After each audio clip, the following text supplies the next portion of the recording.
So I've got a bit of an obsession.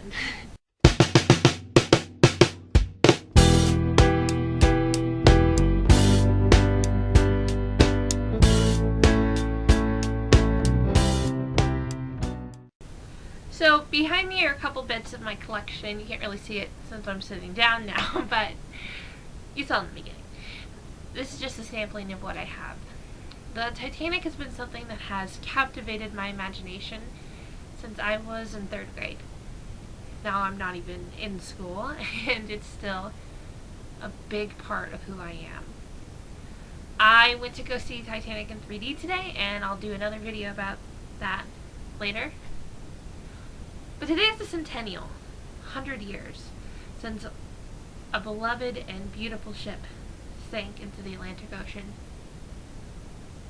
How do we remember something like this, and why do we remember it? Well, I've decided, since I had like 4 or 5 ideas, that for the rest of the month during VEDA there's going to be some more Titanic related videos. Today I wanted to kind of talk a little. There are lots of things that have impacted me and the world when it comes to Titanic. One is that it's a microcosm for the world. The way the poor are treated and the way they're affected is definitely something that takes notice.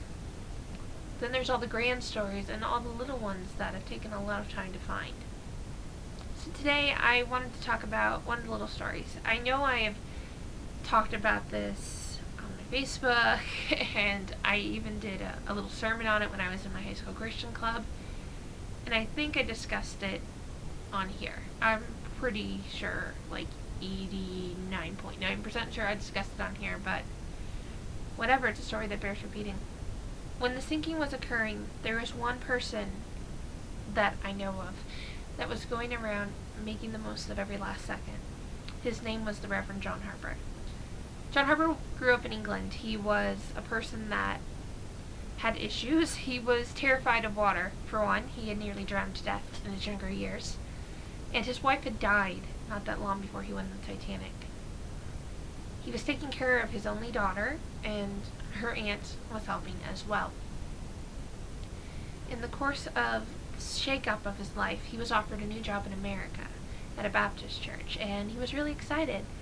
And he was even going to be able to go on the most popular, fanciest, safest, which is probably for somebody that has all these issues with water, ship there was, the Titanic.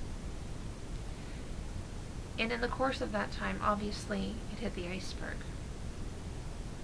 The Reverend was offered a spot on a lifeboat because whoever was lowering people in knew that his daughter Mina only had him.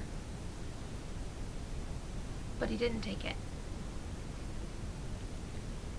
He decided it was his job to go out and tell people about Christ. The last person that has been recorded to know about the whereabouts of John Harper was rescued from the ocean and put onto a lifeboat. He recounted that Reverend Harper's last words he ever heard were words from the book of Acts and telling people to come to Christ. Now, missionary work isn't easy, and just talking to people normally about God isn't easy. It's stressful, it's hard. But then we have John Harper, who, despite it all, knowing he's going to die, saying goodbye to his daughter, who's about to become an orphan, knowing how scary drowning is, he took the time to tell people about God. And the last thing anybody ever heard from Reverend Harper was him preaching the gospel. I don't know if in the same circumstance I could do that. I wouldn't be terrified or focused on my own prayers for my afterlife and what's going to happen, and being really scared and cold and just very self-preserving. But he went out to save souls. 1,500 people died, a little more, because of the sinking of the Titanic. And their names are written in books. They're written down, and still, even though we know about this, there are movies, all this stuff that people will never really know about.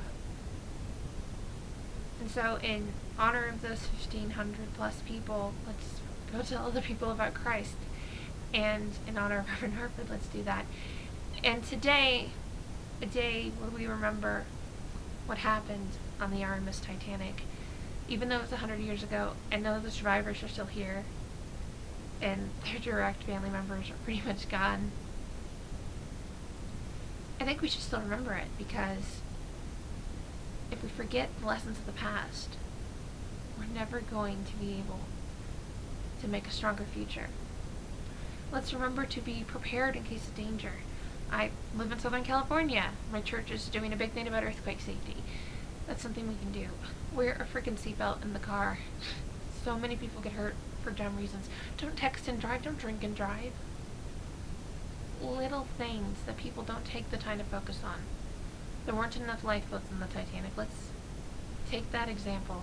Whatever your proverbial lifebelt is, let's do that. Let's not take these people's deaths in vain. Let's learn something from it. And let's remember, because the moments of history require remembrance. I want people to remember 9/11. I want people to remember other things.